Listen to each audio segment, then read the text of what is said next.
Könlü şad olanın mələklər sirdaşı. Ağsaqqal, çox üzr istəyirəm. Siz şairsiniz? Yox oğul, mən atalar sözü fikirləşən adamam. Oyda, mən heç bilmirdim sizin kimi adam var. Əslində biz böyük bir camiyə idik. Amma çox təəssüf ki, mən bu camiyənin ən son və ən gənc nümayəndəsi qalmışam. Ağsaqqal, bu dəqiqə cəmaatın sizə ehtiyacı var. Gəlin sizi çəkək internetdə paylaşaq. Çünki bu dəqiqə internetdə cinsi azlığı təbliğ edənlər, sırğa taxanlar, söyüş söyənlər... Sözüm gəzər dillərdə, qorxmaram mən illərdə. Oyda, pizdes! Dəhşət, gəlin sizi videoya çəkək də... Ehtiyac yoxdur.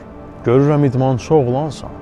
Özünə bax, baxılmayan balığın kürüsü də lax olar. Ağsaqqal, mən heç vaxt belə sözlər eşitməmişəm. Siz necə ağıllısınız? Qurban olun, xahiş edirəm sizi internetdə. Dedim axı yox!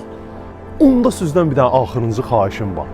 Mənim üçün xüsusi, fərdi belə bir dənə atalar sözü fikirləşə bilərsiniz. Yaxşı. Adın nədir oğul? Hilal, Nə işlə məşğulsan? TikTokerəm. Boyun neçədir? 1.90. Soxsam yoxsan?